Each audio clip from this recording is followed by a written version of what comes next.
Assalamualaikum warahmatullahi wabarakatuh. Perkenalkan, nama saya Febrian Nursamsa dari Prodi Pendidikan Bahasa dan Sastra Indonesia dengan NIM 2302 1040 2042. Di sini saya akan menjelaskan tentang mengenal perkembangan sosial remaja. Masa remaja adalah saat untuk mencoba melakukan peranan sosial yang baru yang menuntut cara-cara bertingkah laku sosial tertentu. Dalam suasana awal pelaksanaan peranan dan tingkah laku sosial yang baru, remaja mungkin mengalami berbagai kendala dalam berinteraksi dengan lingkungannya.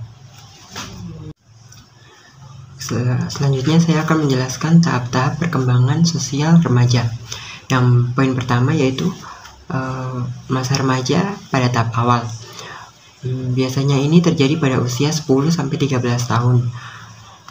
Biasanya terjadi perubahan fisik, yaitu di mana anak-anak akan mengalami perkembangan fisik yang cukup besar dan juga minat seksual yang meningkat di masa ini. Selanjutnya ada juga perkembangan kognitif. Pada tahap ini, perkembangan remaja awal, anak-anak cenderung egois dan merasa pemikirannya itu benar. Karena itu orang tua perlu memberikan alasan atau argumen setiap kali memberi nasihat. Ada juga perkembangan emosi dan sosial. Pada masa remaja awal ini, anak-anak akan mulai menuntut privasi. Mereka juga ingin mengeksplorasi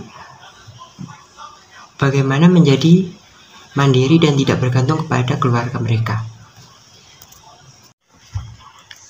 Oke, selanjutnya saya akan menjelaskan poin 2, yaitu ada pertengahan masa remaja. Pada usia ini itu biasanya terjadi dalam usia 14-17 tahun. Yang pertama terjadi yaitu perubahan fisik. Remaja laki-laki akan mengalami pertumbuhan yang pesat pada tahap ini. Suaranya akan pecah dan bertambah lebih berat. Sedangkan pertumbuhan pada remaja perempuan akan melambat pada masa ini, dan sebagian besar dari mereka akan memiliki periode menstruasi yang teratur. Yang kedua itu ada perkembangan kognitif. Otak mereka akan terus berpikir dan berkembang menjadi lebih dewasa, serta akan berpikir secara abstrak dalam memecahkan masalah. Yang terakhir ada perkembangan emosi dan sosial. Argumen dengan orang tua itu bisa meningkat saat anak remaja berjuang untuk lebih mandiri pada masa ini. Mereka juga akan lebih sedikit menghabiskan waktu bersama dengan orang tua atau keluarga dan lebih banyak meluangkan waktu bersama dengan teman-teman mereka. Pada tahap ini juga tekanan dari teman sebayanya itu dapat mencapai puncaknya dan penampilan diri menjadi lebih penting. Oke, selanjutnya saya akan menjelaskan poin terakhir, yaitu masa akhir remaja atau dewasa muda. Ini biasanya terjadi pada usia 18 tahun ke atas. Yang pertama terjadi yaitu perkembangan fisik. Pada masa ini, perkembangan fisik remaja biasanya sudah selesai dan sebagian dari mereka sudah tumbuh setinggi orang dewasa. Yang kedua terjadi yaitu perkembangan kognitif. Pada tahap ini, remaja sudah mampu berpikir tentang ide-ide secara rasional dan memiliki kontrol impuls serta bisa mengesampingkan kepuasan diri dan juga merencanakan masa depan. Yang terakhir ada pengembangan emosi dan sosial. Anak-anak remaja yang beranjak dewasa juga mengalami peningkatan kemandirian, stabilitas emosi, stabilitas dalam persahabatan dan juga hubungan romantis, dan mungkin juga menjalin hubungan dewasa dengan orang tua.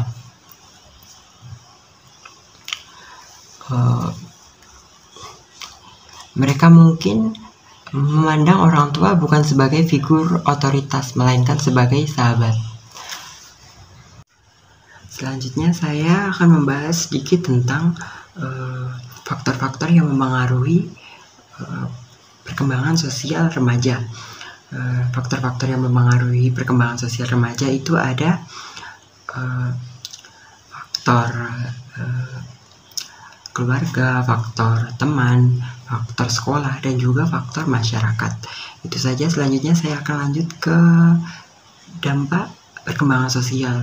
Di sini juga saya akan membahas sedikit tentang dampak dari perkembangan sosial, yaitu ada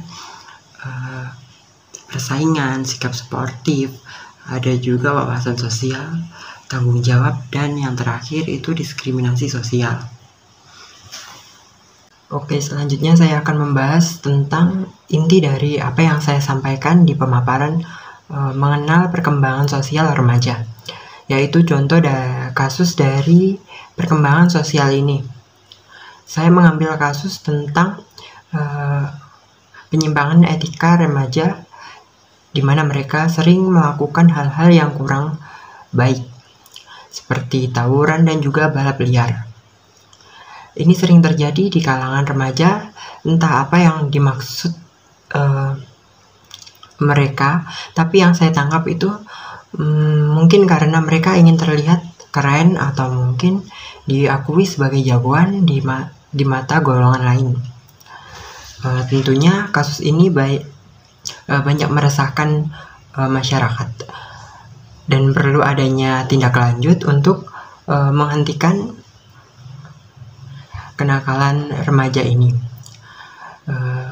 Dari masalah ini, menurut saya solusi yang tepat untuk menangani ini yaitu dari lingkungannya, seperti tetangga dan kawan-kawan di sekitarnya, merangkul dia dan mengajak kepada kebaikan melalui pendekatan agama, adat istiadat, dan juga etika.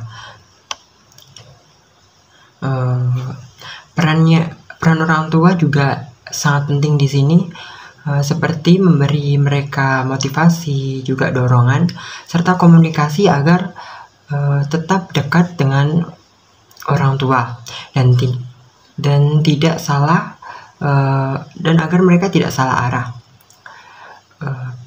Pendidikan juga harus memberikan arahan ketika ada muridnya yang seperti itu, bukan melalui hukuman tetapi melalui ajaran yang lebih membuat dia merasa yakin bahwa hal-hal tersebut adalah sebuah kesalahan.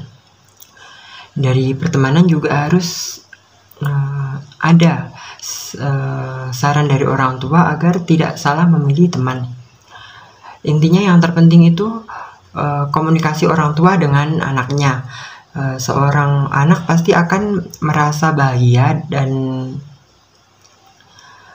senang ketika ia dirangkul atau diperhatikan dengan baik oleh orang tuanya. Sekian yang dapat saya sampaikan. Terima kasih. Wassalamualaikum warahmatullahi wabarakatuh.